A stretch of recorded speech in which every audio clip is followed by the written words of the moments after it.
안녕하세요. 늘솜입니다. 제가 2시간 가까이 열심히 색연필에 대한 이야기를 하면서 라이브를 진행했었는데요. 갑자기 이 영상이 사라진 거예요. 그래서 제가 기억을 더듬더듬 해보니 아무래도 제 손가락이 뭔 짓을 한 것 같습니다. 하지만 이 색연필에 관한 이야기들이 또 색칠을 시작하는 분들한테는 꼭 한번 스쳤으면 하는 내용들이 많아서 이렇게 다시 라이브 내용을 정리해서 영상으로 남겨봅니다. 이 영상은 지루할 수 있어요. 그래서 멍하니 보고 있는 것보다는 정말 할 일 없을 때, 나 진짜 할 게 없다 할 때 봐주셨으면 좋겠고요. 그리고 열심히 떠들어 볼 테니 그냥 귀로만 들어도 좋을 것 같아요. 첫 번째 색연필 이야기는 색연필 성질별 분류하는 건데요. 색연필은 크게 유성과 소성으로 구분할 수가 있는데요. 우리가 가장 흔하게 접하는 색연필이 바로 유성입니다. 초보분들이 사용하기에도 유성 색연필이 가장 편하고요. 또 주변에 아이들이 사용하는 색연필도 유성인 경우가 많습니다. 하지만 요즘 색칠에 대한 관심이 많아지면서 수성 색연필도 많이 출시가 되고 있는데요. 이 수성 색연필은 먼저 색칠을 한 후에 물을 이용해 심을 녹여서 수채화 느낌을 낼 수 있는 색연필입니다. 그 외에 연필 파스텔이라고도 있는데요. 우리가 흔하게 알고 있는 파스텔을 심으로 만들어서 제작해 놓은 게 바로 연필 파스텔인데요. 사용법은 파스텔과 같아요. 먼저 색칠을 하고 비벼서 표현해 주셔도 되고요. 심을 갈아서 사용하기도 하고요. 하지만 파스텔 특성상 가루 날림이 많아서 사용이 약간 까다로울 수도 있습니다. 두 번째 색연필에 관한 이야기는 전문가용과 일반용 색연필의 차이입니다. 가장 첫 번째 차이는 가격이죠. 아무래도 좋은 원료와 재료를 사용하다 보면 색연필의 가격이 올라갈 수밖에 없겠죠.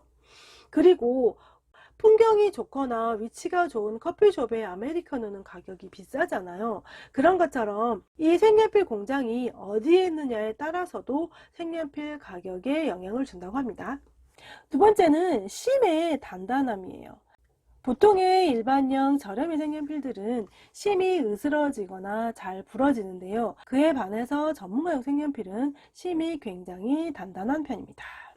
세 번째는 발색이죠. 이거는 바로 눈에 띄는 거죠. 아무래도 전문가용 색연필은 작은 힘으로 살살살 칠해도 색이 진하게 잘 나오는 것을 볼 수 있습니다. 그리고 네 번째는 혼색이 잘 되는지 색연필이 몇 개까지 겹쳐지는가 하는 건데요. 아무래도 전문가용 색연필은 혼색도 더 잘 되고 또 많게는 10개가 넘는 색연필이 겹쳐지기도 합니다.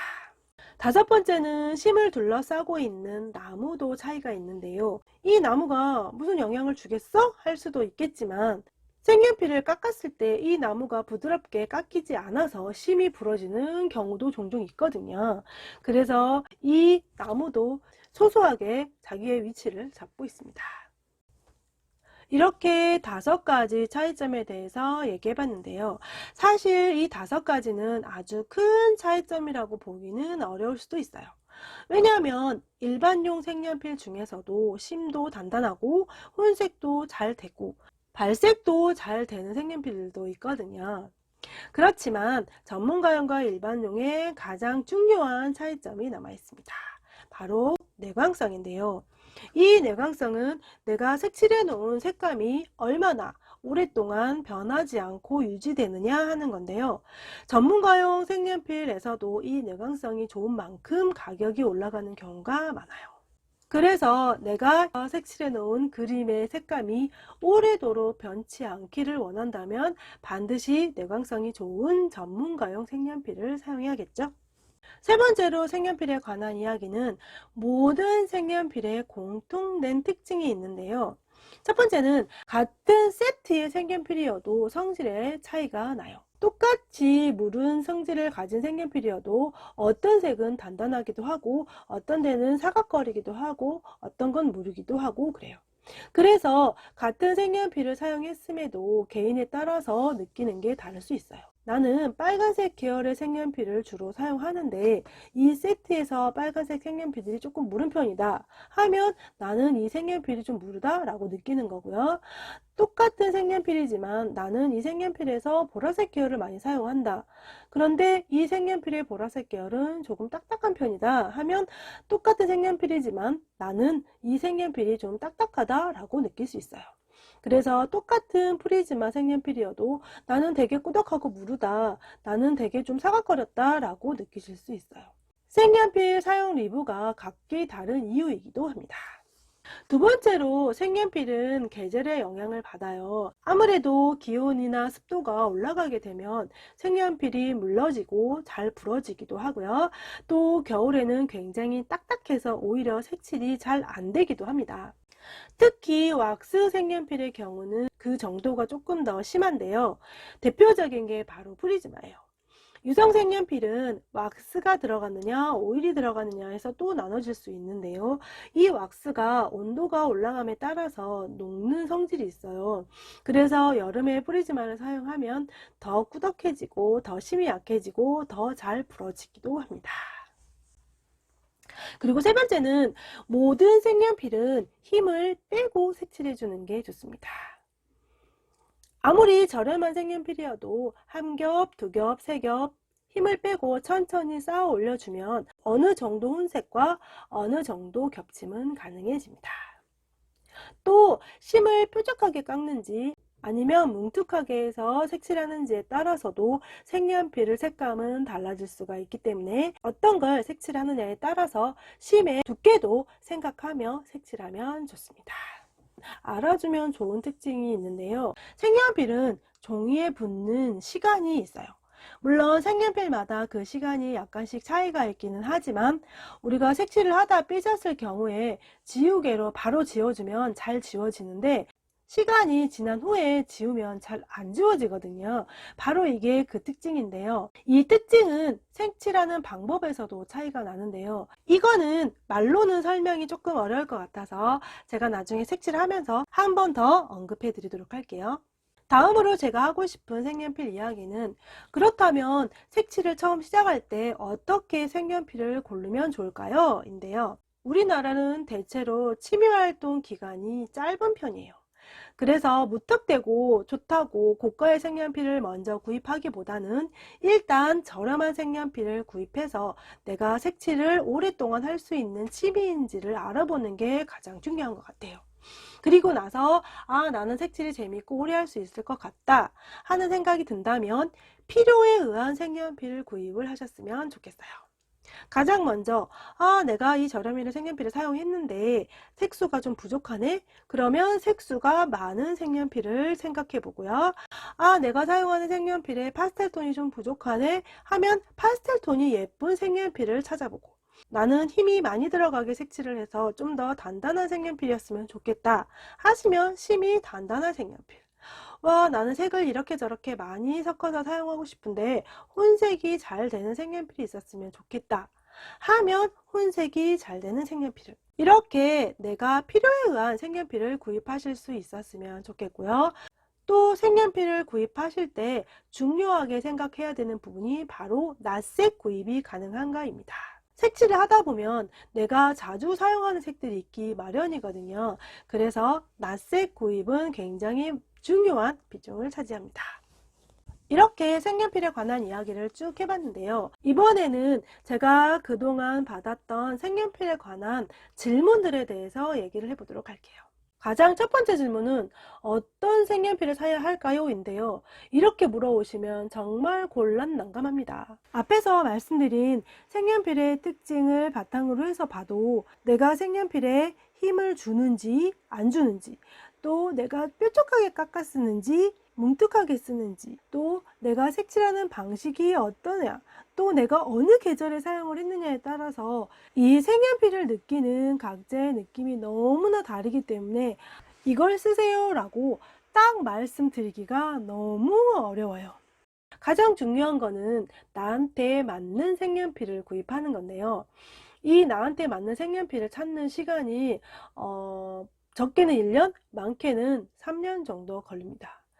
흔히 알고 있는 장비병 때문인데요. 옆에서 이런 색연필이 좋다 얘기하면 또 사용해보고 싶고, 또 저 색연필이 좋다 하면 사용해보고 싶어요. 그래서 모든 색연필은 어쩔 수 없이 사용해봐야 그게 나한테 맞는지 안 맞는지 알 수가 있는데요. 또 몇 자루 끄적끄적 해봤다고 해서 그 색연필에 대해서 다 알 수가 없거든요. 제가 앞에서 말씀드렸죠. 색연필 세트에도 차이가 있다고. 저도 새로운 색연필을 구입하게 되면 도안을 최소 2-3장은 색칠을 해봐야 이 색연필은 이런 느낌이 있구나 라고 알 수가 있거든요. 근데 이것은 정말 제가 어떤 걸 사세요 라고 말씀드릴 순 없고요. 만약 질문을 바꿔서 어떤 거 색연필 둘 중에 고민하고 있는데 저는 이러이러한 게 필요해요. 그럼 이 둘 중에 어떤 게 나을까요? 라는 질문을 주시면 어떤 게 더 나아요? 라고 말씀드릴 수는 있어요. 아니, 이렇게 끝내면 도대체 초보는 어떤 색연필을 사야 하는 건가요? 라고 하시겠죠. 그래서 제 개인적으로 일반용 저렴이 색연필 중에서 몇 가지를 추천해 볼게요. 가장 먼저는 루나 색연필인데요. 이 루나 색연필은 수성과 유성 각각 48색으로 구성이 되어 있는데요. 색연필 심도 단단하고 발색도 좋아요. 가성비가 엄청 좋은 색연필에 속합니다. 단점이라면 일단 색연필 가지수가 48개 뿐이라는 것과 또 수성 색연필이 아직까지 국내에서 구입은 조금 어렵다는 점이에요. 그리고 나는 초보지만 색상이 좀 많았으면 좋겠어 하실 경우 무나 백색을 추천하고 싶은데요. 72색에서 백색으로 올라오면서 발색이 살짝 진해졌어요. 그래서 72색보다는 백색을 추천해 봅니다. 또 에고소프트가 있는데요. 이 에고소프트는 처음 색연필을 만나는 초보분들이 손에 힘이 많이 안 들어가게 색칠을 하시더라고요. 그랬을 때 부드럽게 잘 칠해져서 초보 색칠러들한테 인기가 많은 색연필입니다. 요건 단점이 색이 36색밖에 없다는 거죠. 그리고 마지막으로 제가 좋아하는 파버-카스텔 클래식인데요. 이것도 일반용 색연필로 나온 건데요. 심이 단단해요. 하지만 발색이 살짝 약간 단점이 있는데요.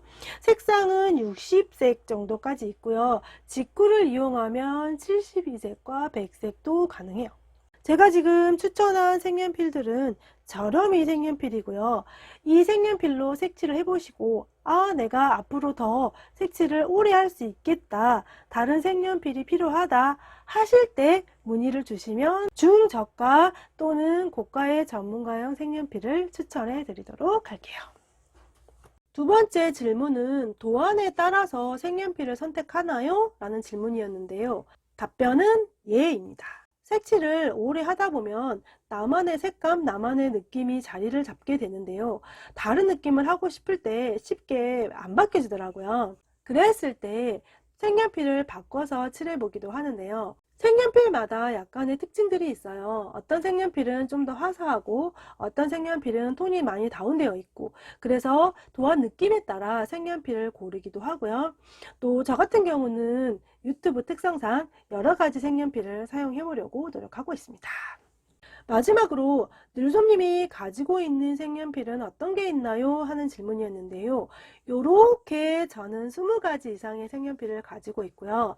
만약에 유튜버가 아니었다면 반 정도는 정리하지 않았을까 하는 생각이 들고요. 또 유튜버의 리뷰나 이런 궁금해 하시는 것들 해결하기 위해서 구입한 색연필도 있습니다.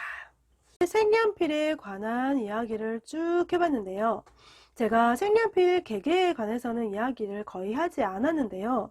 앞으로 라이브를 통해서 더 얘기해 볼 생각이에요. 특징이 다른 색연필들 비교도 해보고, 또 일반용, 중간가격, 전문가용 색연필에 대해서도 이야기해보고, 그래서 앞으로 늘솜의 라이브도 많이 기대해 주시고요.